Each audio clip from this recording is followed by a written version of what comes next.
साहेब आम्ही हप्त्यांनी पैसे देऊ, 1 रुपयाही शिल्लक नाही ठेवणार.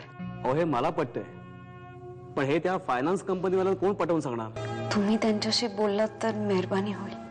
ओ मॅडम, आम्हाला कायद्याने चालावं लागतं. हे काय 2-4 हजारांचं प्रकरण नाहीये. कित्येक कोटीची अफरातफर केली त्या बर्वेने. तुम्ही तर फार छोटी आसामी आहात त्यापुढे. आणि हफ्त्याने भराची सूट फक्त मिडास फायनान्सच तुम्हाला देऊ शकते. साहेब तुम्ही म्हणाला होतात की माझ्या हातून काही मदत होते का ते मी पाहतो. हो मी म्हणालो होतो, पण बघू, मी माझ्या परीने प्रयत्न करतो. किती तुला काही सेल्फ रिस्पेक्ट आहे का ग? खड्ड्यात गेला रे तुझा सेल्फ रिस्पेक्ट. ते तुझा सेल्फ रिस्पेक्ट आत्मसन्मान वगैरे ना, ते बाजारात असं पैशाने विकत मिळतं.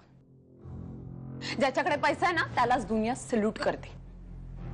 मग तुम्ही चांगले असा नाही तर वाईट असा, याने काही फरक पडत नाही. पैसे की दुनिया है रोहन, पैसे की. तुझी अजून उतरली नाहीये का? पूर्ण उतरलीये. टक्क डोळे उघडे ठेवून मी तुझ्याशी बोलते.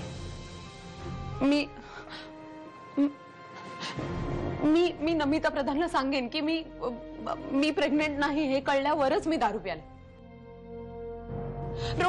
रोहन तुला तर माहितीये ना यार, गेला महिनाभर मी किती कडक डिसिप्लिन पाळलाय ते. अगं पण आता प्रधानांना कोण सांगणार? ऑफकोर्स मीच.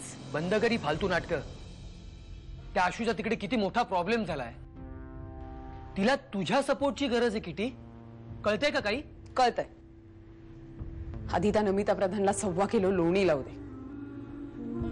त्या फ्रंटवर सगळं ओके झालं ना की मग आशूकडे लक्ष दे. मा तुम्ही जर किटीची अवस्था पाहिली असतीत ना तर मला हे असं समजावलं नसतं. तुम्ही नमिता, तुला झालं तितकंच आणि तसंच दुःख किटीला झालं नसेल का? तिचं काय बिघडलंय? ती जरी प्रेग्नंट राहिली असती तरी बाळ माझ्याकडेच राहणार होतं ना. ती तिचं आयुष्य तिच्या पद्धतीने जगायला मोकळी आहे. तिला कसलं दुःख? नमिता, अगं तू जसा बाळासाठी जीव टाकतेस ना तितका जीव किटी 25 लाखासाठी टाकतेय ना. ती फक्त हे जर पैशासाठी करत असेल तर हे चुकीचं नाही. नमिता, ती चुकीची आहे कोण ठरवणार? तू? अगं ती पैशांसाठी हे सगळं करतेय म्हणूनच ती सरोगेट मदर व्हायला तयार झाली ना. आर्टिफिशियल इन्सेमिनेशन करता तयार झाली ना तरी सुद्धा किटीचा विचार पुन्हा करेल असं नाही वाटत मला. मग ठीक आहे ना, अरे गोली मारो किटी को. असं काय सोनं लागलं तिला? अरे पुन्हा नवीन कोणीतरी शोधायची म्हणजे काय सोपं काम वाटलं का तुला? किती त्रासाचं असतं माहित नाही तुला? पुन्हा जाहिरात द्या, इंटरव्ह्यू घ्या, टेस्ट करा आणि मग वाट पाहत बस. हे बघ, तुला मी शेवटचं सांगतोय, एका गरीब गरजू मुलीला 4 पैसे मिळावेत म्हणून तुला मी इथे ठेवलेला आहे. हा, आता तुझीच गरज जर संपलेली असेल ना तर तसं मला स्पष्ट सांग, म्हणजे मग. नाही काका, असं काही नाहीये. तुम्ही असं काय करू नका प्लीज. पुरे, हे तोंड देखलं प्लीज नकोय मला. रोज वेळेवरती कामावरती येऊन ठराविक कामं पूर्ण करणार असलीस, दांड्या मारणार नसलीस तरच इथे राहायचं. या जगामध्ये गरजू माणसं भरपूर आहेत, कळलं ना? सरोगेट मदर या शब्दामधलं फक्त सरोगेट एवढं लक्षात ठेवलंस.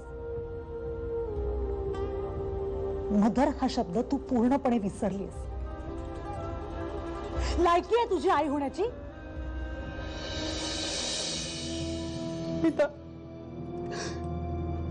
तुम्ही सांगाल तसं वाटेल. कशासाठी? पैशासाठीच ना? अगं हे 25 लाख रुपये मी तुला असेच देऊन टाकीन, पण माझ्या बाळाची आई होण्याचा मान तुला कधीच मिळणार नाही. कधीच नाही. गुन्हा. Namita please, Namita please.